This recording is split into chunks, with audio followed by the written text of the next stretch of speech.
وعترته وأهل بيته الطيبين الطاهرين المعصومين صلوات.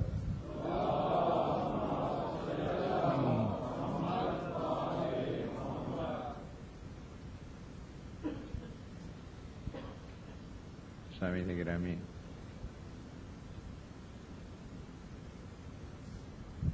جو حضرات گزشتہ سلسلہ کلام سے واقف ہیں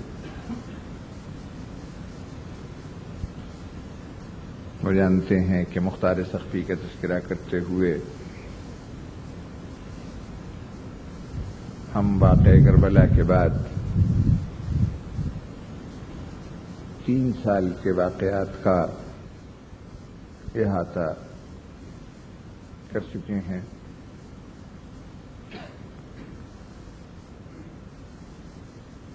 سن 64 ہجری میں یزید ہلاک ہوا۔ اسی سال مختلف تبدیلیوں کے بعد مروان ابن حکم تخت شام پر قابض ہوا۔ مکے میں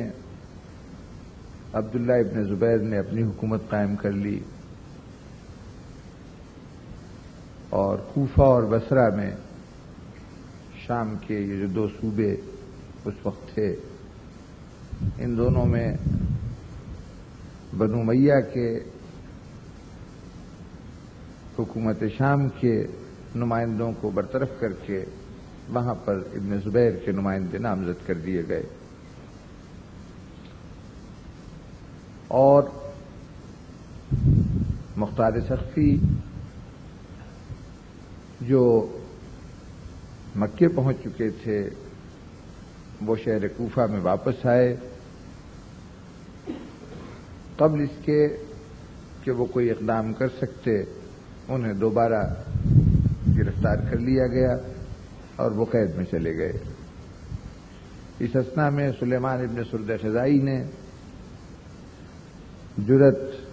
ہمت، خلوص اور تقرب الہی کے لیے جان دینے کا عظیم کارنامہ سر انجام دیا، اور عین الورد کی وہ عظیم تاریخی جنگ ہوئی کہ جو تاریخ اسلام میں اپنے اثرات اور اہمیت کے اعتبار سے بھی اور اپنی خون کے بہائے جانے کی مقدار کے اعتبار سے بھی بہت زیادہ تاریخی اہمیت رکھتی ہے۔ میں نے عرض کیا تھا کہ 1,00,000 افراد کی فوج لے کر ابن زیاد اس لیے نکلا تھا شام سے کہ اپنی بصرہ اور کوفہ کی چھینی ہوئی سلطنت دوبارہ حاصل کر لے، اور راستے میں سلیمان ابن سرد خزائی کے چھوٹے سے لشکر سے تصادم ہوا، جس میں اس میں کوئی شک نہیں کہ حضرت سلیمان کے لشکر کے تمام افراد، یعنی صرف 350 افراد بچے، باقی سب میدان میں جرأت و ہمت سے جہاد کرتے ہوئے شہید ہوئے۔ لیکن اس کے جواب میں سلیمان ابن سرد خزائی کے سپاہیوں نے شہید ہونے سے پہلے ابن زیاد کی فوج کو جو نقصان پہنچایا، اس کی تعداد اگر تاریخ کے اعداد کوٹ کروں، ان کے حوالے دوں، تو یقین نہیں آتا کہ 4,500 افراد یا زیادہ سے زیادہ 10,000 افراد اپنے مقابل کے لشکر کو اتنا زیادہ نقصان پہنچا سکتے ہیں۔ بعض مورخین نے لکھا کہ انہوں نے 40,000 افراد ابن زیاد کے لشکر کے قتل کیے۔ اب ہمیں اس تعداد کا تو حتمی طور پر کچھ کہنا بڑا مشکل ہے، لیکن ایک اہم بات جو سامنے آتی ہے وہ یہ کہ 1,00,000 کا لشکر لے کے ابن زیاد اس لیے نکلا تھا کہ وہ بصرے اور کوفے کی سلطنت پر دوبارہ قبضہ کرے۔ راستے میں اس کی صرف ایک جنگ حضرت سلیمان ابن سرد خزائی کے لشکر سے ہوئی، اور اس جنگ کا نتیجہ تھا کہ ابن زیاد کی پھر جرأت نہ ہوئی کہ جس مہم کے لیے نکلا تھا اس مہم کو جاری رکھ سکتا، نہ وہ کوفے پہ حملہ کر سکا اور نہ بصرے کے اوپر حملہ کر سکا۔ یہ دونوں صوبے بدستور ابن زبیر کی تحویل میں رہے، اور یہیں سے یہ بات سامنے آئی کہ اگر حضرت سلیمان ابن سرد خزائی ابن زیاد کے لشکر کو اتنا بڑا نقصان نہ پہنچا دیتے تو پھر ایسی صورت میں مختار سقفی کا اپنی تحریک کو جاری رکھنا اور انتقام خون حسین کے لیے کوفے میں پرامن حالات میں اپنی کوشش کو فروغ دینا ممکن نہ ہوتا۔ یہ تو اعادہ تھا اب تک کی گفتگو کا۔ سن 65 ہجری شروع ہو گیا۔ مختار قید میں رہے۔ اس اثنا میں عبداللہ ابن متی جو گورنر تھا، عبداللہ ابن یزید انصاری جو گورنر تھا شہر کوفہ کا، اس نے ایک موقع پر لوگوں کے اصرار سے، جو دشمنان اہل بیت تھے ان کے اصرار سے، مختار سقفی کے گھر کے اوپر باقاعدہ سپاہی بھیج کر سارا گھر لٹوا لیا، گھر کے اندر کوئی سامان باقی نہ بچا۔ مختار کا غلام جس کا نام خیر تھا، وہ کسی طریقے سے قید خانے تک اس نے اپنے آقا سے رابطہ قائم کیا اور اسے صورتحال بتائی۔ مختار نے کہا کہ جو کچھ ہوا ہونے دو، یہ سب راہ خدا میں بڑی چھوٹی باتیں ہیں، مکان کا لٹ جانا کوئی بڑی بات نہیں، تم میرا ایک کام کرو، اور وہ کام یہ ہے کہ میرا ایک خط لے کے ایک مرتبہ پھر عبداللہ ابن عمر کے پاس جاؤ۔ جو حضرات سلسلہ گفتگو سن رہے ہیں انہیں معلوم ہے کہ پہلی مرتبہ جب یہ قید ہوا تھا مختار تو اپنے بہنوئی عبداللہ ابن عمر کی سفارش پر رہائی ہوئی تھی۔ اب عبداللہ ابن عمر کے نام خط دے کر بھیجا، اور اس خط میں یہ لکھا کہ مجھے عبداللہ ابن متی نے بے جرم و خطا قید کر رکھا ہے، محض اس شک پر کہ میں کہیں دشمنان امام حسین کا انتقام لینے کے لیے اٹھوں اور اس طرح سے اس کے مملکت میں یا اس کے علاقے میں کوئی فتنہ و فساد ہو، تو اس اندیشے سے اس نے مجھے قید کر رکھا ہے محض شک کی بنیاد پر، تو اگر آپ سفارش کریں یعنی عبداللہ ابن عمر تو میں اس قید سے رہائی پا سکتا ہوں۔ اور اس کے ساتھ اپنے غلام کو یہ بھی ہدایت کی کہ تو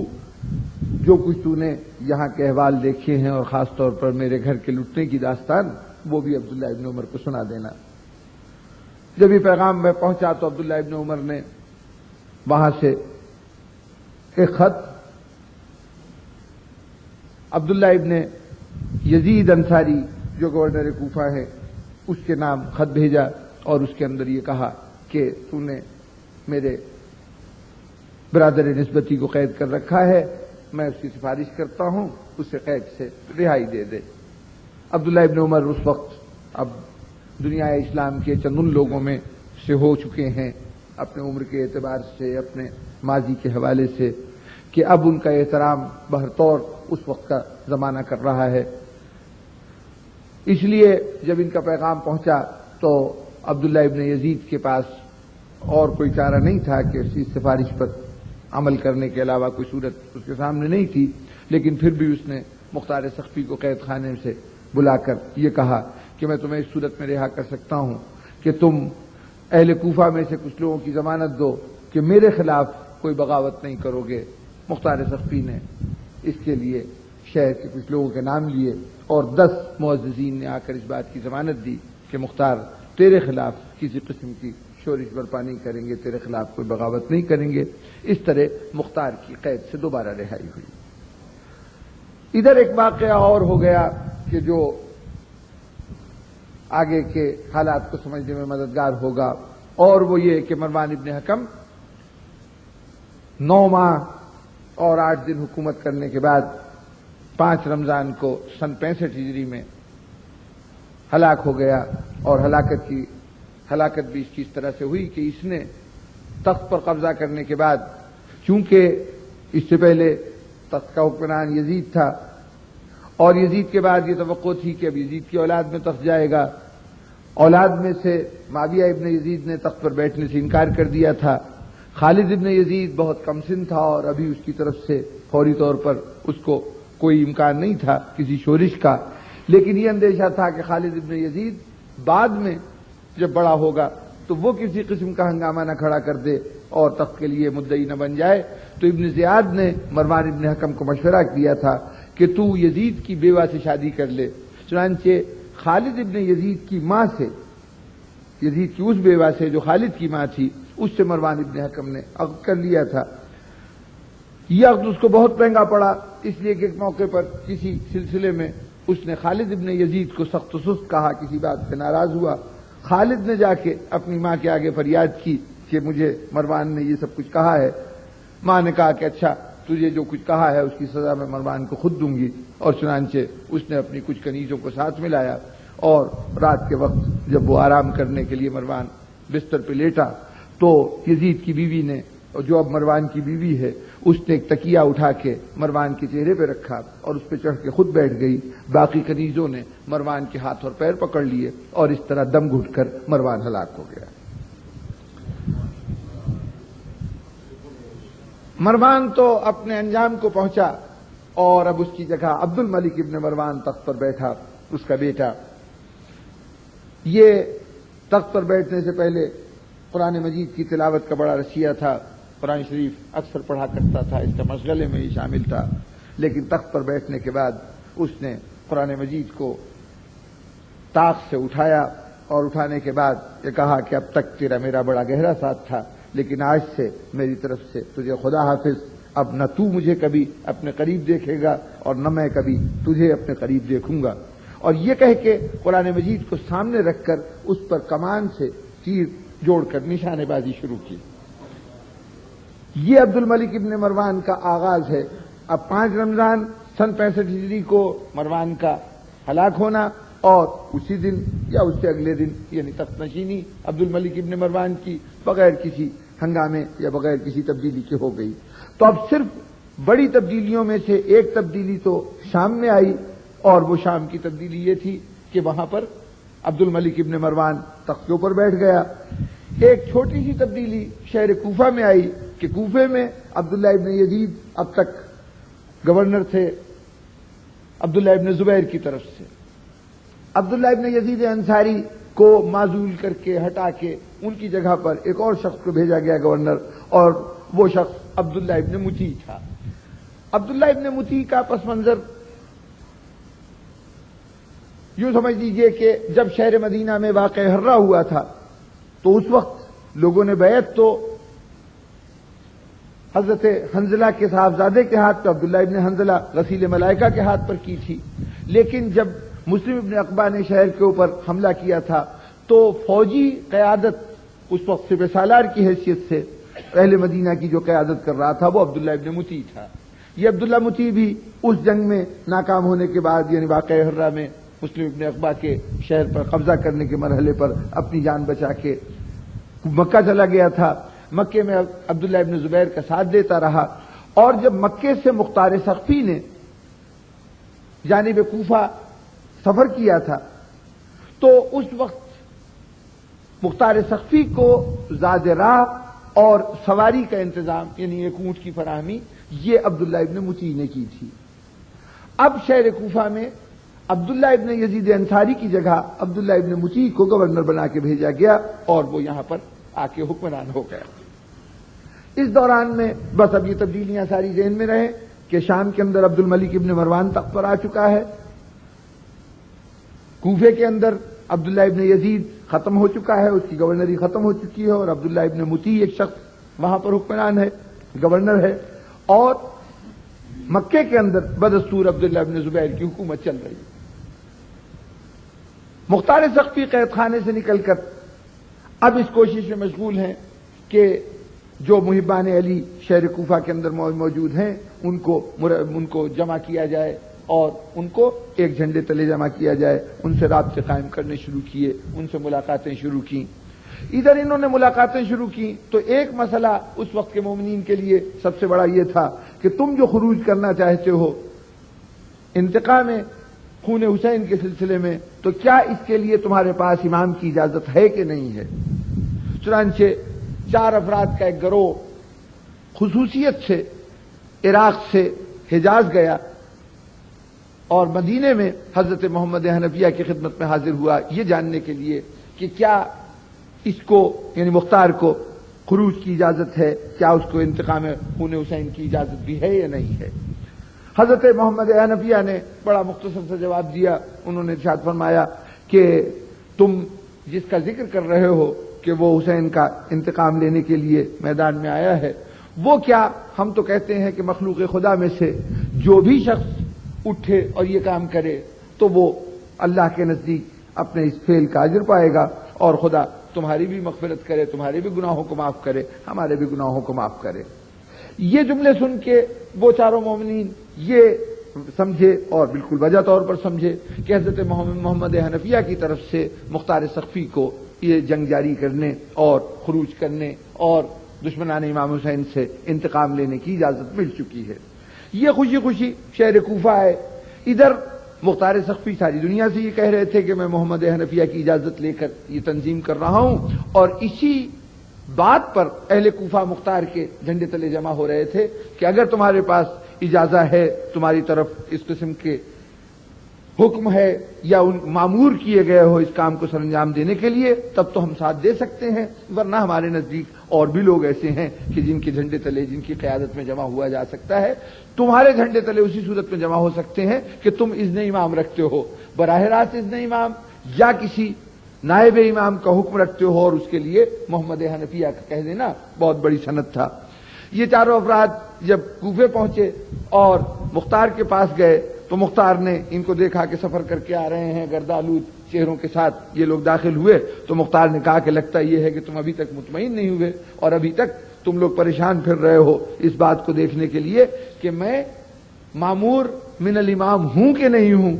تو ان چاروں نے کہا کہ نہیں، اب ہماری پریشانی دور ہو گئی، اس لیے کہ ہم مکے گئے تھے، مدینے گئے تھے، محمد حنفیہ سے ملاقات ہوئی تھی، انہوں نے یہ ارشاد فرمایا ہے۔ یہ ارشاد سنا تو مختار نے نعرہ تکبیر بلند کیا اور خوشی کا اظہار کیا کہ اب یہ تازہ سند بھی مل گئی اور کچھ تازہ گواہ اس بات کی گواہی لے آئے کہ انہیں معمور کیا گیا ہے انتقام خون حسین کے لیے۔ عوام الناس، عام جو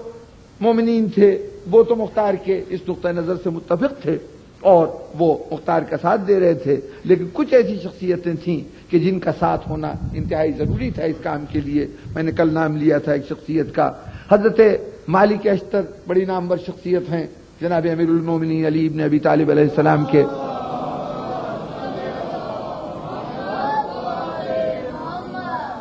نامور سپہ سالار ہیں، اور شہر عراق پر، ملک عراق پر جو جناب امیر نے مسند اقتدار پر بیٹھنے کے بعد یہاں کی شورشوں کو جو دبایا ہے، اس لیے کہ ابو موسیٰ اشعری اس وقت گورنر ہوا کرتے تھے جب حضرت علی کو مسند اقتدار کے اوپر لوگوں نے اصرار کر کے بٹھایا ہے، تو اس وقت عراق کے گورنر کی حیثیت سے ابو موسیٰ اشعری تھے۔ ابو موسیٰ اشعری کا رجحان شروع سے ہی دوسرے بنو امیہ کی طرف تھا، وہ جناب امیر کی بیعت نہیں لینا چاہتے تھے لوگوں سے۔ تو مالک اشتر ان لوگوں میں سے ہیں کہ جنہوں نے آ کر اور ابو موسیٰ اشعری کو ان کے مسند سے ہٹا کر اور لوگوں کے سامنے امام کے نام کو پیش کیا تھا اور کہا تھا کہ اگر تم چاہو تو مولا علی کے نام پہ بیعت لو، تو بیعت کرو۔ تو اہل کوفہ نے اور اہل عراق نے جناب امیر کے نام پر بیعت کی تھی۔ اس وقت سے حضرت مالک اشتر حضرت علی علیہ السلام کے ساتھ حق نصرت سر انجام دیتے رہے تھے، اور خاص طور پر صفین کے واقعے میں، صفین کے معرکے میں ان کا کردار بہت نمایاں ہے۔ مولا کا یہ قول ہے کہ میں نے جس طرح سے میں نے جناب رسالت مآب صلی اللہ علیہ وآلہ وسلم کی نصرت کی ہے،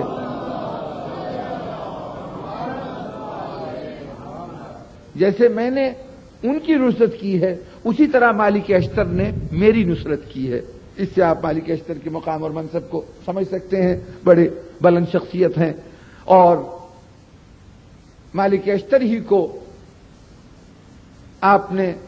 مصر کا گورنر بنا کے بھیجا تھا، اور جب یہ گورنر بن کے جا رہے تھے تو امام نے ایک ہدایت نامہ، ایک وصیت نامہ، ایک حکم نامہ مالک اشتر کو دیا تھا، جو آج بھی نہج البلاغہ میں اپنی پوری تفصیل کے ساتھ موجود ہے۔ اس میں امام نے بتایا تھا کہ کس طرح نظم و نسق دنیا چلتا ہے، کیسے حکومت کی جاتی ہے اور کیسے نظام سلطنت چلایا جا سکتا ہے۔ اگر آج بھی دنیا کو اسلامی نظام حکومت کو سمجھنے کی کوئی کوشش انسان کرنا چاہے، یہ جاننا چاہے کہ اسلام میں حاکم کا کردار کیا ہے، محکوم کا کردار کیا ہے، تو اس کے لیے وہ وصیت نامہ جو مالک اشتر کے نام لکھا گیا تھا وہ آج بھی رہنما کی حیثیت رکھتا ہے۔ اور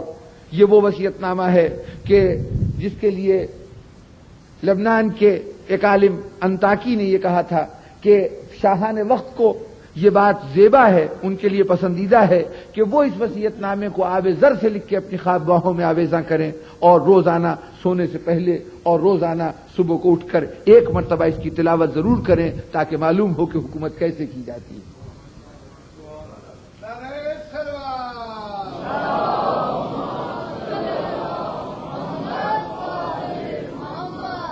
تو ان مالک اشتر کے صاحبزادے، یہ مالک اشتر زہر دے کے شہید کیے گئے تھے جس وقت یہ جا رہے تھے مصر کی طرف، تو راستے میں ایک کسان کو اس حکومت نے کہ جس حکومت نے امام حسن علیہ السلام کی شہادت کا اہتمام کیا تھا، اسی نے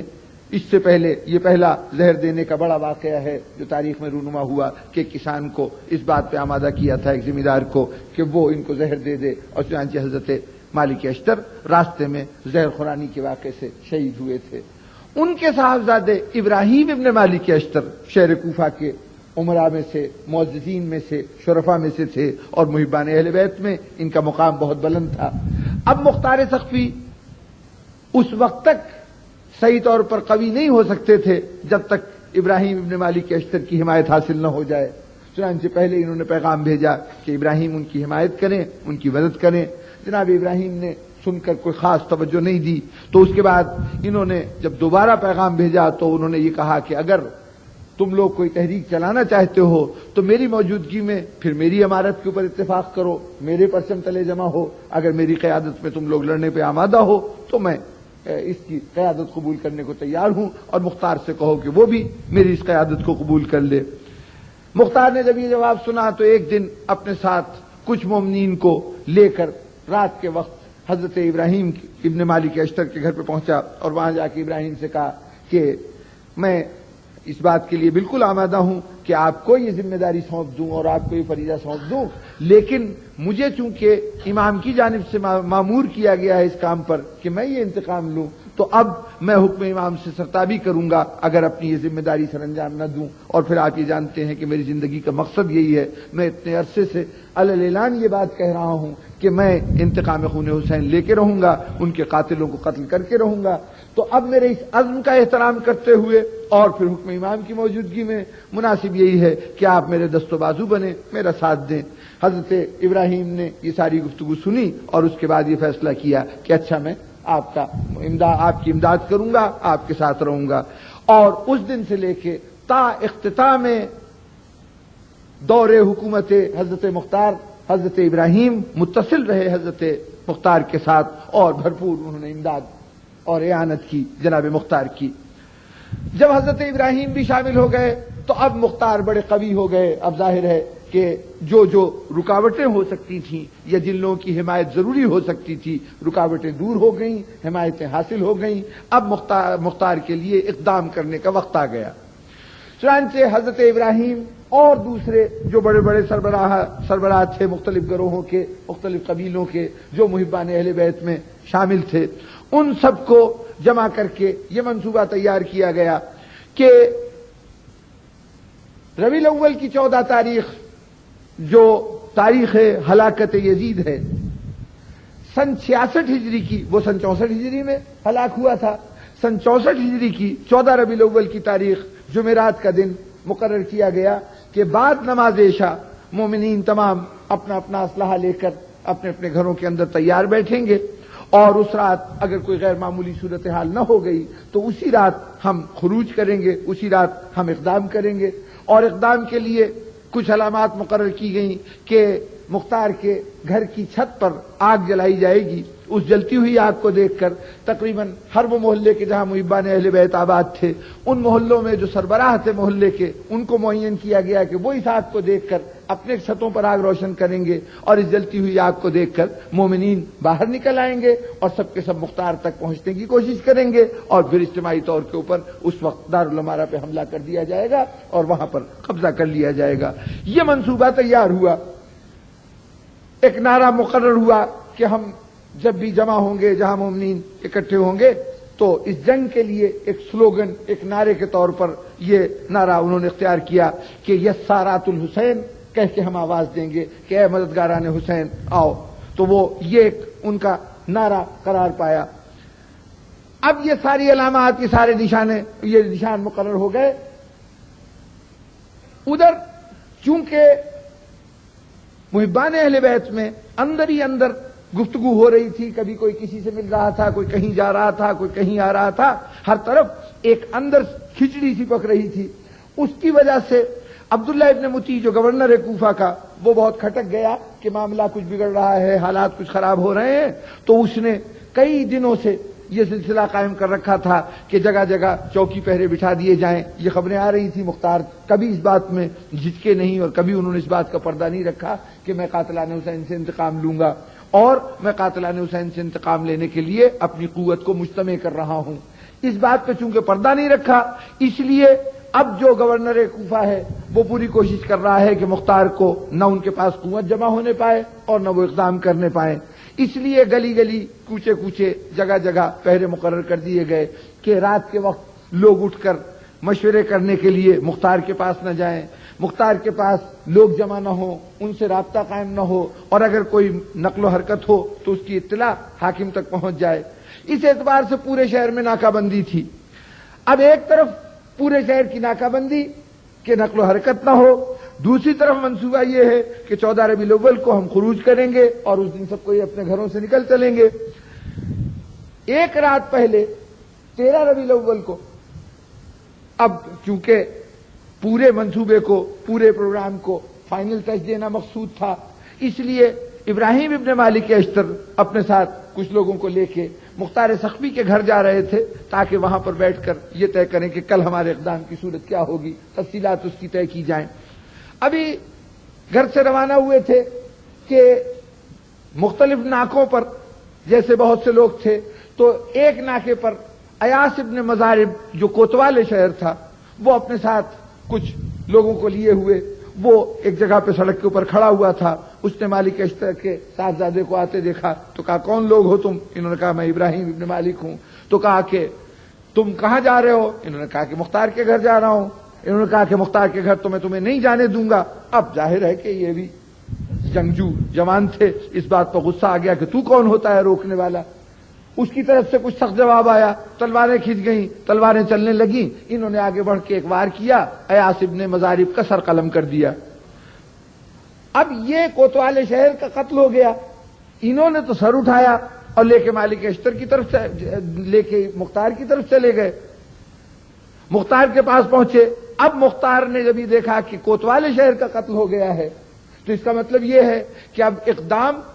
ہو گیا, ابھی فوری طور پر رد عمل شروع ہو جائے گا. اگر ذرا سے بھی تاخیر کی گئی تو عبداللہ ابن مطیع کو موقع مل جائے گا اور وہ ہمیں نقصان پہنچا دے گا. تو نتیجتاً یہ اعلان کیا گیا, یہ فیصلہ کیا مختار سخفی نے کہ بجائے کل رات کے ہم آج رات ہی اعلان جنگ کر دیتے ہیں, آج ہی ہم اپنا اقدام کر دیتے ہیں. چنانچہ مختار سخفی کے مکان کے اوپر آگ جلائی گئی. اب چونکہ پہلے طے ہو چکا تھا کہ جو کچھ بھی اقدام ہوگا وہ 14 کو ہوگا,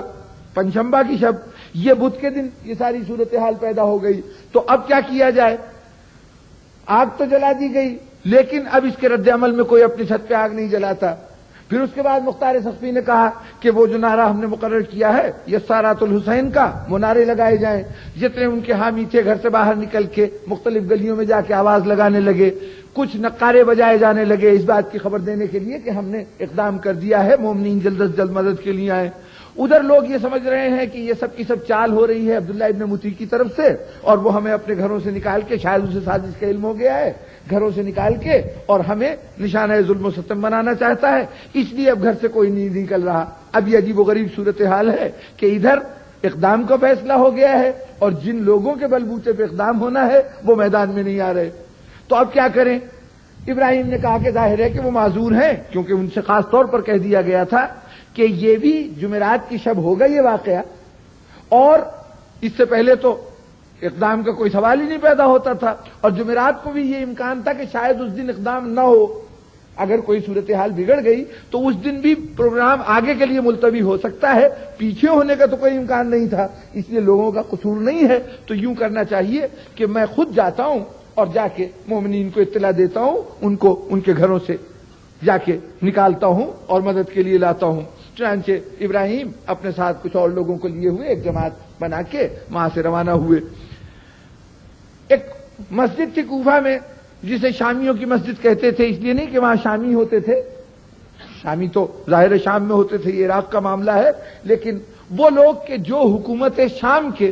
مددگار تھے، یعنی دوسرے لفظوں میں قاتلان حسین، ان کے لیے جو جس مسجد میں وہ لوگ جایا کرتے تھے وہ مسجد ایک طرح سے ان کی مسجد ہو گئی تھی، تو وہ انہی سے وہ شامی مسجد کے نام سے مشہور تھی۔ اس شامی مسجد کے قریب ایک گلی میں کم و بیش 400 مومنین کے مکانات تھے کہ جن کی طرف سے یعنی 400 افراد جنگجو ایسے تھے کہ اس محلے سے مل سکتے تھے، جو مختار کی امداد کے لیے آ سکتے تھے۔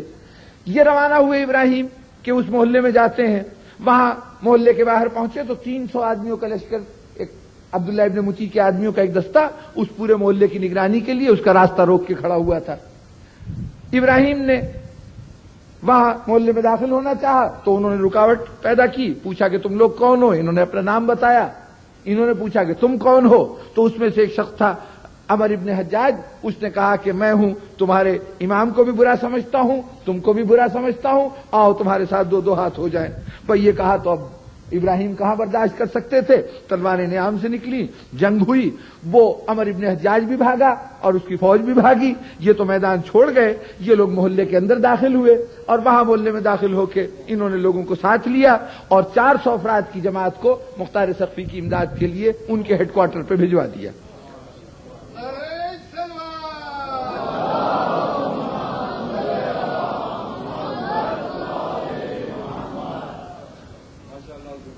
یہاں سے ابراہیم اب آگے بڑھے، یہ افراد تو مختار کے پاس پہنچ گئے، اس کے بعد ابراہیم نے مختلف محلوں میں جا جا کے مختلف افراد کو جمع کیا اور ان کو بھیجتے رہے۔ کئی مقامات پر تصادم بھی ہوئے، کئی مقامات پر عبداللہ ابن متی کے آدمیوں سے ٹکراؤ بھی ہوا۔ ایک موقع پر مختار کہنے لگے کہ محلہ شاکریہ ایک محلہ تھا اس دور کا، اس کے اندر 1400 افراد ایسے موجود ہیں کہ اگر ان تک میرا پیغام پہنچ جائے تو فوری طور پر ایک بڑی کمک آ جائے گی۔ اب صورتحال اس وقت کی نفسیات اور اس وقت کے حالات کو دیکھیے کہ ایک طرف حکومت ہے جو باقاعدہ حکومت ہے، اس کی فوج ہے، اس کا لشکر ہے۔ عبداللہ ابن متی کے ایک منظم فوج رکھنے کی وجہ سے مختار کو یہ خواہش ہے کہ جلد از جلد جتنے زیادہ سے زیادہ سپاہی جمع ہو سکتے ہیں وہ جمع ہو جائیں تاکہ اگر ہم پر کوئی حملہ ہو تو ہم دفاع کر سکیں۔ ادھر عبداللہ ابن متی کی صورتحال یہ ہے کہ وہ یہ سوچ رہا ہے کہ میرے بیشتر سپاہی مختلف ناکوں پر جو اتنے دن سے پہرے لگا رکھے ہیں ان پر معین ہیں، دارالامارہ کے اندر فوجیوں کی بہت قلیل مقدار ہے، اور اسے شبہ یہ ہے کہ مختار اتنے دن سے تیاری کر رہے تھے، ان کے پاس کثیر لشکر ہے، تو مختار عبداللہ ابن متی سے اس کی قوت سے بہرطور محتاط ہیں، خوفزدہ کا لفظ شاید آپ کے ذہنوں کو ناگوار گزرے، تو وہ محتاط ہیں کہ میری قوت اتنی ہونی چاہیے کہ میں اس کا مقابلہ کر سکوں۔ ادھر عبداللہ ابن متی اپنے طور پر خوفزدہ ہے کہ کہیں مختار کی فوجیں مجھ پہ نہ چڑھ دوڑیں اور میں قبل از وقت نہ مارا جاؤں، اس لیے دونوں یہ چاہتے ہیں کہ جلد از جلد دوسرے کے اوپر حملہ کر کے، دوسرے پہ اقدام کر کے اس کو ابھی زیر کر لیا جائے۔ اب دونوں ایک ہی انداز سے کم و بیش سوچ رہے ہیں، تو مختار نے یہ کہا کہ ذرا شاکریہ محلے میں وہاں 1400 میرے حامی ہیں، ان میں سے کوئی آدمی اگر پیغام میرا پہنچا دے اور انہیں بتا دے کہ یہ جو ہمارا اعلان ہے یہ ہماری ہی طرف سے ہے، دشمن کی طرف سے نہیں ہے، تو وہ لوگ آ جائیں گے مدد کے لیے۔ تو ایک شخص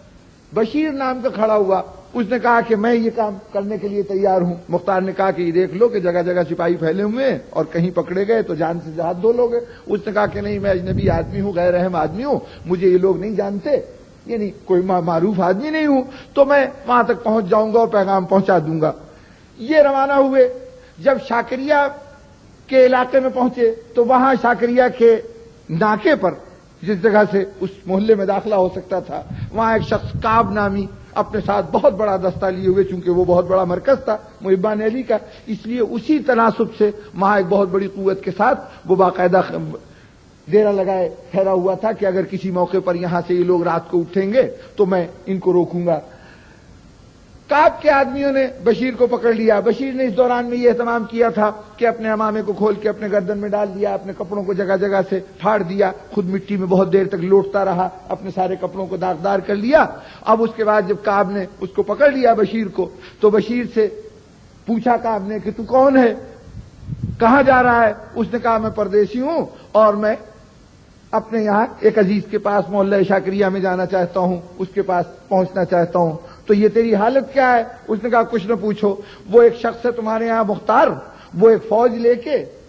حملہ آور ہو رہا ہے، تو اس نے، میں ایک سرائے میں ٹھہرا ہوا تھا، اس نے اس سرائے کے اوپر حملہ کیا، وہاں کے لوگوں کو مارا پیٹا، اسی میں مجھے بھی مارا پیٹا، میرا سامان و اسباب بھی لوٹ لیا۔ اب میں جان بچا کے اب چاہتا ہوں کہ کم از کم جان تو بچ جائے، اس لیے میں اپنے عزیز کے پاس جانا چاہتا ہوں۔ کعب نے کہا کہ اچھا چل، تجھے خدا محفوظ و مامون وہاں تک پہنچا دے، جا خدا حافظ۔ وہ تو چلا گیا اور اس طرح سے کم از کم اپنی جان بچا کے اس محلے تک پہنچ گیا۔ محلے میں داخل ہو کے اس نے آواز دی کہ کوئی شخص تم میں سے آئے اور آ کے میری بات سنے، میں مختار کا پیغام لے کے آیا ہوں۔ تو ایک مرد مومن اتر کے آیا، اس نے پوچھا کہ کون ہو، کیا ہو؟ اس نے ساری تفصیل بتائی کہ یہ جو آگ جل رہی ہے یہ بھی مختار کی طرف سے جل رہی ہے، یہ نقارے بج رہے ہیں، یہ نعرے لگ رہے ہیں، یہ سب انہی کی طرف سے ہے، اب تم لوگ میدان عمل میں نکل آؤ۔ اس نے جلد از جلد تمام گھروں میں اطلاع دی۔ اب وہ 1400 شمشیر زن فوری طور پر اسلحے کے ساتھ مسلح وہ لوگ جمع ہو گئے۔ اب انہوں نے سوچا کہ مختار کے پاس تو بعد میں جائیں گے، ابھی تو دروازے کے اوپر ناکے پہ کعب اپنی فوج لیے کھڑا ہوا ہے، تو پہلے اس سے کیوں نہ نمٹ لیا جائے۔ انہوں نے یسارت الحسین کا نعرہ لگایا اور جو اچانک یلغار کی، تو کعب یہ سمجھا کہ مختار سخفی اپنی وہ بڑی فوج لیے ہوئے جس سے بقول جو اس کی اطلاع تھی کہ وہ لوٹ مار کرتے پھر رہے ہیں، تو وہ سمجھے کہ وہ لوگ پہنچ گئے۔ تو اب جب کسی کو یہ احساس ہو کہ حملہ آور مجھ پہ حملہ کر رہا ہے، ذہن میں پہلے بھی دہشت ہو، تو یہ سمجھتا ہے کہ حملہ آور نہ معلوم کتنی بڑی فوج کے ساتھ آیا ہوگا۔ اب جب یہ حملہ آوروں کو مختار سمجھا تو کعب اپنی فوج لے کے وہاں سے بھاگنے لگا اور یہ لوگ سرخرو و کامران مختار کی بارگاہ میں پہنچ گئے۔ اس طرح سے ایک اور بہت بڑی کمک وہاں پہ حاصل ہو گئی۔ اسی دوران عبداللہ ابن مطیع نے، اب عبداللہ ابن مطیع بھی جلدی جلدی انتظامات کر رہا ہے، رات کا وقت ہے، تھوڑا سا حصہ ہے رات میں، اور اسی میں دونوں یہ سمجھ رہے ہیں کہ جو اقدام کر لے گا وہ کامیاب ہو جائے گا۔ تو عبداللہ ابن مطیع نے یہ کیا کہ ایک شخص تھا حجار ابن ابہر، یہ حجار ابن ابہر کربلا کے ان سالاروں میں شامل ہے کہ جن کو ابن زیاد نے،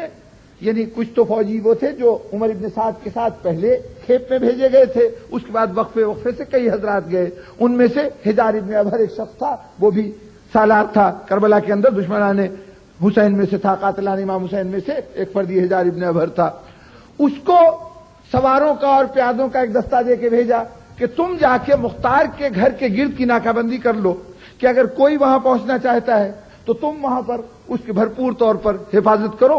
وہ اس راستے کو روکو، اور جو کوئی آتا ہے اس کو ختم کر دو، اس گروہ سے ٹکرا جاؤ، اس کا سدباب کرو۔ حجار ابن ابہر بڑی تیاری سے پہنچا اور اس نے جا کے جتنے راستے ہو سکتے تھے مختار کے گھر کے اس کی باقاعدہ ناکہ بندی کر کے اور وہاں پہ مورچے لگا کے وہ بیٹھ گیا کہ اگر کوئی مدد کے لیے آئے گا تو اس کا رستہ میں روکوں گا۔ اس کے بعد اس نے دوسرا انتظام یہ کیا کہ شیش ابن ربیع، یہ بھی شخص قاتلان حسین میں شامل ہے، کربلا کا ایک، یہ بھی سرداروں میں شمار ہوتا تھا۔ شیش ابن ربیع کو بلایا اور اس کو 1000 کا ایک دستہ دیا کہ تم یہ لے کے جاؤ اور صبح ہونے سے پہلے پہلے مختار کا سر قلم کر لو، اس کو ختم کر دو۔ ایسی قوت سے جاؤ گے تو ظاہر ابھی مختار اتنا قوی اس وقت رات کے وقت نہیں ہو سکتا۔ شیش ابن ربیع کہنے لگا کہ دیکھو رات کا وقت ہے، اندھیرا ہے، اس وقت جنگ کرنے کے بجائے انتظار کر لو، صبح ہو جائے تو اس وقت حملہ کروں گا۔ عبداللہ ابن مطیع نے کہا کہ نہیں، یہ سب باتیں مت کرو، وقت ضائع نہ کرو، فوراً جا کے حملہ کرو۔ شیش ابن ربیع حاکم کے حکم سے مجبور ہو کے وہ 1000 کا لشکر لے کے روانہ ہوا۔ اب حجار ابن ابہر پہلے گھات لگائے بیٹھے تھا کہ جو مختار کے گھر پہ آئے گا اس کا راستہ روکوں گا۔ یہ مختار کے گھر پہ جا رہا ہے، رات کی تاریکی، تنگ گلیاں، دونوں آپس میں ٹکرا گئے اور خوب جوش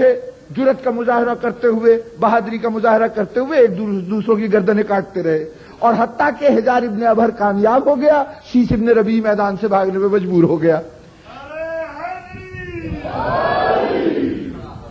اب سرخرو و کامیاب حجار ابن ابہر اس بات پر کہ میں نے ایک بہت بڑی فوج کو جو مختار کی مدد کے لیے آ رہی تھی اس کو میدان سے بھگا دیا، وہ اس بات کے داد پانے کے لیے عبداللہ ابن مطیع کے پاس پہنچا کہ میں نے فوج کو شکست فاش دے دی جو یہ مختار کی مدد کے لیے آ رہی تھی، اور ادھر شیش ابن ربیع بیچارہ شکست کھا کے وہ منہ لٹکائے ہوئے وہاں پہنچا حاکم کے پاس۔ اب دونوں آمنے سامنے ہوئے، معلوم ہوا کہ آپس میں ہی جنگ ہو رہی تھی اور یہ سارا کچھ تو خون اپنا ہی ہوتا رہا۔ اس پر عبداللہ ابن مطیع کو ظاہر ہے بہت افسوس ہوا، لیکن اب افسوس کیا ہو سکتا تھا، اور مختار نے اس کو تائید غیبی سمجھا کہ اللہ تعالیٰ کی طرف سے یہ انتظام ہو گیا ہے، یہاں خوشی کے نعرے لگائے گئے۔ جب یہ بھی بہت شکست کھا کے آ گئی تو اب عبداللہ ابن مطیع نے کہا کہ یا تو اب اور یا پھر کبھی نہیں، یعنی یہی وقت ہے کہ مجھے اقدام کرنا چاہیے۔ تو اپنے چچا ہارون کے بیٹے، اتفاق سے اس کا نام بھی عبداللہ تھا، عبداللہ ابن ہارون کو اس نے بلایا کہ اب میرے پاس یہ بچی کھچی فوج 1000 کی ہے، بس اب یہ لے کے تو جا اور میں بھی تیرے ساتھ چلتا ہوں، اب ہم لوگ میدان میں چل کے اور مختار سے دو ہاتھ کریں۔ اچھا، اسی اسنا میں ایاس ابن مزارب، وہ جو کوتوال شہر تھا جس کو سب سے پہلے ابراہیم نے قتل کیا تھا پہلے مارکے میں، وہ اس کا لڑکا روتا ہوا مطیع کے پاس پہنچا کہ میرا باپ مارا گیا اور دیکھو ابراہیم نے میرے باپ کو قتل کر دیا۔ تو عبداللہ ابن مطیع جھنجھایا ہوا تو بیٹھا تھا، اس نے غصے میں آ کے کہا کہ تجھے شرم نہیں آتی کہ تو یوں گریا بکا کر رہا ہے عورتوں کی طرح سے؟ ارے تو اگر ایسا ہی تجھے غیرت ہے تو جا کے اپنے باپ کا خون کا بدلہ لے اور تو ابراہیم کا سر قلم کر۔ اب وہ بیچارہ 22 آدمی لے کے جو خاندان کے تھے وہ نکلا کہ میں بھی حضرت ابراہیم کا سر قلم کروں گا۔ وہ جو 1000 کی فوج اور 300 کی فوج اس سے پہلے ابراہیم سے ٹکرا کے اور میدان سے بھاگ چکی تھی، تو ان 22 آدمیوں کی کیا اوقات تھی؟ بار طور وہ گلیوں میں گھومتے رہے اور ابراہیم کو ڈھونڈتے ہی رہے، ان کو ابراہیم ملے ہی نہیں۔ یہ عبداللہ ابن ہارون کی سربراہی میں 1000 کا دستہ باقاعدہ چلا۔ اب یہ باقاعدہ فوج آ رہی ہے جو براہ راست حملہ کرنے کے لیے آ رہی ہے، یعنی اب تک جتنی فوجیں آئی تھیں ان میں سے صرف شیش ابن ربیع کی فوج تھی حملہ کرنے کے لیے، لیکن وہ اتفاق سے حملہ کرنے سے پہلے اپنی فوج سے ٹکراؤ ہو گیا۔ اس کے علاوہ جو فوجیں تھیں وہ ناکہ بندی کے لیے آئی تھیں، مختار پر حملہ کرنے نہیں آئی تھیں۔ یہ فوج حملہ کرنے کے لیے آئی، تو جب یہ حملہ کرنے کے لیے آئی تو مختار اب خدا کے فضل سے اب یہ بھی قوی ہو چکے تھے، کافی گروہ اور کافی جماعتیں جمع ہو چکی تھیں۔ مختار میدان کے اندر آ گئے اور انہوں نے کہا کہ ہم جم کے انشاءاللہ مقابلہ کریں گے۔ خاص طور پر ابراہیم سے کہا کہ اب آپ مجھ سے دور نہ ہوئیے گا، ہم دونوں ساتھ ساتھ رہ کے اس جہاد کے اندر حصہ لیتے ہیں۔ اب یہ جنگ شروع ہوئی اور دونوں نے لڑنا شروع کیا۔ ابھی جنگ زوروں پہ جاری تھی کہ ایک مرتبہ ان کے لشکر کے پیچھے سے، مختار کے لشکر کے پیچھے سے یسارۃ الحسین کا نعرہ بلند کرتے ہوئے کچھ افراد کی آواز سنائی دی، تو معلوم ہوا کہ ورقہ ابن غارب چند بڑے نمایاں مومنین میں سے تھے، وہ تشریف لا رہے ہیں۔ ان کی آمد سے ان کے دل اور بڑھ گئے اور انہوں نے انجام کار شکست فاش دی عبداللہ ابن مطیع کو، وہ بھی، اور عبداللہ ابن ہارون جو سپہ سالار ہو کے آیا تھا وہ بھی۔ یہ سب بھاگ کے بڑی مشکل سے دارالامارہ تک پہنچے اور انہوں نے دارالامارہ کا دروازہ بند کر لیا۔ شہر کوفہ مکمل طور پر کم و بیش مختار کے قبضے میں آ گیا۔ اب تو تمام ہر گلی میں، ہر علاقے میں اعلانات شروع ہو گئے، بتایا جانے لگا کہ آج ہی خروج ہو گیا ہے اور وہ اب کل کا انتظار نہ کرو۔ مومنین جوق در جوق نکلنا شروع ہوئے اور ایک لشکر جرار فراہم ہو گیا حضرت مختار کے لیے۔ صبح تک جنگ تقریباً اپنا فیصلہ کن مرحلے پہ پہنچ چکی تھی کہ عبداللہ ابن مطیع محصور ہو چکا تھا دارالامارہ میں اور مختار سقفی کا پورے شہر کوفہ پر قبضہ ہو چکا تھا۔ مختار سقفی اپنی فوجوں کو لے کے انہوں نے دارالامارہ کو گھیر لیا۔ 3 دن تک یہ محاصرہ جاری رہا جس میں جنگ نہیں ہوئی، لیکن عبداللہ ابن مطیع اندر سے پیغام رسانی کرتا رہا۔ اس نے پہلا خط بھیجا مختار کے نام اور اس میں یہ کہا کہ جناب آپ کو یاد ہوگا کہ جب آپ مکے سے نکلے تھے تو میں نے آپ کو اونٹنی بھی فراہم کی تھی اور آپ کے لیے کچھ زیادہ سفر بھی فراہم کیا تھا، تو اب مجھ پر برا وقت پڑا ہے اور میری مدد کیجیے اور مجھے یہاں قید سے رہائی دلائیے۔ تو مختار نے کہا کہ ہاں یقیناً تو نے مجھ پہ احسان کیا تھا، لیکن جب اپنے احسان کو تو زبان پہ لایا اسی وقت تیرا احسان تو ختم ہو گیا، یعنی جب احسان کو یاد دلایا تو پھر وہ ختم ہو گیا۔ لیکن اس کے باوجود تو نے اگر مجھے 1 اونٹنی دی تھی، میں تجھے 3 اونٹنیاں بھیجے دیتا ہوں، اور جتنا زیادہ سفر تو نے دیا تھا میں اس کا 3 گنا تجھے دے دیتا ہوں، اس سے حساب بے باک ہو جائے گا۔ عبداللہ ابن متی نے اس کے بعد پھر خط لکھا اور اس کے اندر انتہائی التجا کے ساتھ اس نے کہا کہ کریموں کی شان ہے کہ وہ کرم کرتے ہیں اور سخی جو ہے وہ نظر انداز کر دیا کرتا ہے. میں دیکھو تم نکلے ہو دشمنان امام حسین سے انتقام لینے کے لیے، قاتلان حسین سے انتقام لینے کے لیے، اور میرا کوئی بھی جرم ہو، خطا ہو، بہر طور یہ خطا میری نہیں ہے، میں نے قتل حسین میں حصہ نہیں لیا، تو اس لیے میری جاں بخشی کرو اور مجھے یہاں سے نکلنے کا موقع دے دو. مختار سقفی نے جب یہ خط پڑھا تو حضرت ابراہیم سے مشورہ لیا. ابراہیم نے کہا کہ کوئی حرج نہیں اس میں، چونکہ اب وہ التجا کر رہا ہے اور جب وہ سائل بن کے سوال کرے تو پھر ہمارا شیوا یہ ہوتا ہے کہ اس کو محروم نہیں کیا کرتے، اس لیے اس کی رہائی کا اہتمام کر دو. مختار نے پیغام بھیجا کہ اچھا فلاں دروازے سے نماز عشاء کے بعد برآمد ہو، اس کے بعد ہم تمہیں یہاں سے جانے دیں گے. عبداللہ ابن متی چوتھے دن، محاصرے کے 3 دن گزر چکے ہیں، چوتھے دن کا آغاز ہوا. وہ جب شام ہوئی تو وہ اس دروازے سے نکلا. مختار سقفی نے وہاں سے اس کو لیا، اس کو زاد راہ فراہم کیا، اس کو سواری دی اور اس سے کہا کہ تم یہاں سے چلے جاؤ، لیکن اس بات کا خیال رکھنا کہ اب تک جتنے معاملات تھے وہ حساب بے باک ہو گیا. جو تم نے میرے ساتھ کیا تھا وہ میں نے جواباً تمہارے ساتھ کر لیا. اس وقت میرے جان بچانے کا کوئی مرحلہ نہیں تھا، صرف ایک چیز کی فراہمی کا مسئلہ تھا. یعنی جب میں مکے سے نکلا تھا تو کوئی سر چھپا کے یا منہ چھپا کے نہیں نکلا تھا، بلکہ میں تو صرف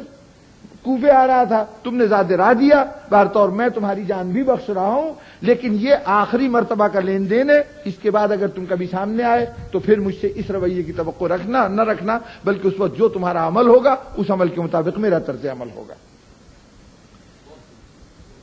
بس جناب والا دارالعمارہ مختار سقفی کے تحویل میں آ گیا. جو علاقے شہر کوفہ کے ہدایات پر عمل کرتے تھے، جو اس کی تحویل میں تھے، ان میں فوری طور پر انہوں نے اپنے والیان مقرر کر دیے، وہاں پہ اپنے نمائندے بھیج دیے. مثلا موصل کا علاقہ تھا، وہاں پر مدائن کا علاقہ تھا، یہ سب کوفے کے تحت آتے تھے، کوفے کے صوبے میں یہ علاقے شامل تھے. ان سب کے اندر اپنے اپنے والی مقرر کر دیے اور فوری طور پر شہر کا انتظام سنبھال لیا. پہلا خطبہ دیا اور اس خطبے میں اس بات کا اعلان کیا کہ میرے پیش نظر یہ مقصد ہے کہ میں قاتلان حسین سے، امام حسین علیہ السلام پہ جو مظالم ہوئے ہیں اس کا انتقام لوں. یہاں سے ابتدا شروع ہوتی ہے اس انتقام کی کہ جو لینے کا اتنے دن سے آرزو مند تھا مختار سقفی. اب اللہ نے اس بات کا موقع فراہم کر دیا کہ اپنے آرزو کی تکمیل کرے. اب اس کے بعد جو واقعات ہوں گے وہ انشاءاللہ آپ کے سامنے بیان ہوتے رہیں گے. مختار سقفی نے یقیناً ایک ایک ظلم کا بدلہ لیا، ایک ایک ناانصافی کا بدلہ لیا، لیکن ذہن میں اکثر یہ خیال آتا ہے کہ مختار نے اتنی سب کوششیں کی کہ قاتلوں کو ان کے ظلم کی سزا دی جائے، لیکن کیا مختار کے یہ اقدامات ان مظالم کا بدل ہو سکتے ہیں کہ جو ان افراد نے خاندان رسالت پر اس سے پہلے کیے ہیں؟ اگر غور کیجئے تو ایک ایک ظلم کی نوعیت ایسی ہے، ایک ایک ظلم ایسا ہے کہ سمجھ میں نہیں آتا کہ دنیا کا کون سا طریقہ ایسا ہو سکتا ہے کہ اس ظلم کا جواب دیا جا سکے، اس ظلم کا بدلہ لیا جا سکے. ایک ظلم کی طرف تھوڑا سا اشارہ کر دوں. کربلا سے جب قافلہ چلا ہے تو قافلے کے چلنے کے مراحل آپ کے سامنے ہیں کہ اب زینب کو سوار کرانے کے لیے کوئی موجود نہیں ہے. مردوں میں سے فقط ایک سید سجاد ہیں جو قافلے کے ساتھ ہیں. نہ معلوم کس طرح سے یہ قافلہ سوار ہوا، نہ معلوم کس طرح سے یہ قافلہ روانہ ہوا. ابھی چند قدم حدود کربلا سے یہ قافلہ نکلا تھا. دیکھیے ایک ظلم عظیم تو اس سے پہلے ہو چکا ہے جس کا ذکر میں کر چکا ہوں کہ اس قافلے کو خاص طور پر اس طرف سے لے جایا گیا جہاں شہداء کی لاشیں پڑی ہوئی تھیں. اب اس دل پر جو گزر رہی تھی، بتائیے دنیا کا کون سا طریقہ ہے کہ جس سے اس ماں کو سکون فراہم کیا جائے جس نے اپنے بیٹے علی اکبر کی لاش کو میدان میں پڑا ہوا دیکھا ہوگا؟ اس ماں کے لیے سامان سکون کہاں سے آئے جس نے قاسم کی لاش کو بلا کفن میدان کے اندر دیکھا ہوگا؟ جو یہ مناظر دیکھ کر جو کچھ دل پہ گزرا ہے، اس دل کے اوپر اب کوئی مرہم شاید ہی ان زخموں کو بھر سکے اور ان کے زخموں کا مداوع ہو سکے. لیکن ابھی ظلم ختم نہیں ہوئے، یہ ابتدا تھی ظلم کی. اس کے بعد ایک عجیب ظلم ہوا. چلتے چلتے قافلے کو روکا گیا اور شمر ذی جوشن نے آواز دی کہ وہ لڑکی کہاں ہے کہ جو حسین کو بہت لاڈلی تھی. وہ بچی کہاں ہے کہ جو حسین کو بہت عزیز تھی. اب شاید اگر تاریخ میں اس کے بعد کے مراحل نہ ہوتے تو ذہنوں میں یہ خیال آتا کہ غالباً خاندان کو قتل کرنے کے بعد، باپ کی جان لینے کے بعد، اب شاید شمر کو شریعت کے کچھ تقاضے یاد آ رہے ہیں کہ ہو سکے تو یتیم بچی کے سر پہ ہاتھ رکھیں، اس کے ساتھ کچھ شفقت کریں. یہ تصور ہو سکتا تھا. لیکن کیا کیا شمر نے جب بتایا گیا کہ وہ جو ایک معظمہ کی گود میں بیٹھی ہوئی ہے بچی، جو بچی ایک بی بی کی گود میں بیٹھی ہوئی ہے وہ ہے حسین کی لاڈلی بیٹی. کہا اچھا یہ حسین کی لاڈلی بیٹی یہ ہے، اونٹوں کو بٹھا دیا جائے. ہر اونٹ پر دو بیویاں، بیوی کے ساتھ 2 بچے 3 بچے اس طرح سے سوار کیے گئے تھے. کوئی اونٹ ایسا نہیں تھا جس پہ کوئی فرد واحد بیٹھا ہو. قیدی 2 3 کی تعداد میں ایک اونٹ پر بٹھائے گئے تھے. لیکن جب نشاندہی ہو گئی کہ یہ ہے وہ سکینہ کہ جو حسین کی لاڈلی تھی تو کہا اچھا حسین کی لاڈلی ہے نا تو سب تو 2 3 بیٹھیں گے، اس بچی کو تنہا اونٹ پہ بٹھایا جائے گا. اب ایک اونٹ پر بے کجاوا اونٹ جس کے اوپر کوئی چیز پکڑنے کے لیے نہیں، کوئی چیز سہارے کے لیے نہیں، اس پر بچی کتنی بڑی بچی ہے، 4 سال کی ہے یا زیادہ سے زیادہ 5 سال کی بچی ہے، وہ بیٹھی ہوئی ہے. زندگی میں کبھی جو آغوش سے باہر نہ نکلی ہو، جو گود سے باہر نہ نکلی ہو، اسے اس طرح سے بے سہارا اونٹ پہ بیٹھنا پڑے تو اب انجام کیا ہوگا. اب خود آپ تصور کیجئے کہ اگر اونٹ چلتے چلتے کہیں ذرا سے ٹھوکر لگتی تھی، اونچا نیچا ہوتا تھا تو یہ بچی پورے اونٹ کی بلندی سے، اب ظاہر پکڑنے کے لیے کوئی چیز نہیں، سہارے کا کوئی سامان نہیں، یہ بچی اس اونٹ کی پشت پر سے فرش خاک پہ آ جاتی. جب یہ 2 3 مرتبہ ہوا تو جب بھی یہ ہوتا تھا تو چلتے ہوئے قافلے کو روکنا پڑتا تھا، بچی کو اٹھانا پڑتا تھا اور پھر اس کے بعد اونٹ پہ سوار کیا جاتا تھا. تو جب کئی دفعہ یہ بات ہوئی تو اب شمر نے ایک مرتبہ کہا کہ قافلے کو روکو. چلتا ہوا قافلہ پھر روکا گیا. اب قافلے کو جلدی ہے کہ جلد از جلد کوفہ پہنچے، اپنے کارنامے کا جا کے انعام لے. اس جلدی میں اب اس جلدی کو اور اس بچی کے ساتھ اس ظلم کو دونوں باتیں کیسے جاری رہیں، یہ دونوں باتیں کیسے جاری رہیں. شمر نے قافلے کو رکوایا، اونٹ کو بٹھایا، ایک رسی منگائی. اب بزرگان محترم اب یہ تصور ہی کیجیے کہ 4 سال کی بچی اونٹ پہ تنہا بیٹھی ہے، اس کو اونٹ پہ قائم رکھنے کے لیے اس کے پیروں کو اونٹ کے پیٹ سے باندھ دیا گیا، اس کے سینے کو اونٹ کے کوہان پہ رکھ کے پورے جسم پہ رسی لپیٹ دی گئی. اب کربلا سے کوفہ تک کا فاصلہ نہ معلوم اس میں کتنے نشیب و فراز آئے، کتنی بلندیاں پستیاں آئیں، لیکن کیفیت یہ ہوئی کہ جب حدود کوفہ کے قریب پہنچے تو سکینہ کا پورا جسم لہو سے ترتا، جسم کا جگہ جگہ سے گوشت ادھر چکا تھا اور سکینہ کہہ رہی تھی بابا یہ مجھے آپ کی محبت کا صلہ مل رہا ہے، بابا یہ مجھے دنیا یتیمی کی سزا دے رہی ہے، آپ کے چاہنے کی سزا دے رہی ہے بابا، اس وقت کوئی میرا مدد کرنے والا نہیں.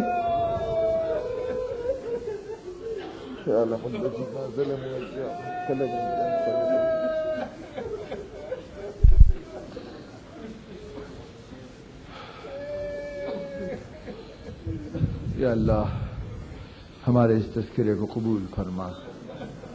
پروردگار عالم ہمارے گناہان صغیرہ اور کبیرہ کو معاف فرما. یا اللہ مومنین کسی مشکل میں، کسی مصیبت میں، کسی دشواری میں مبتلا ہیں، یا اللہ تجھے واسطہ ہے تیرے مشکلات کو حل کرنے کے وعدے کا. پروردگار عالم ان سب کی دشواریوں کو دور فرما. پروردگار عالم جو بیمار ہیں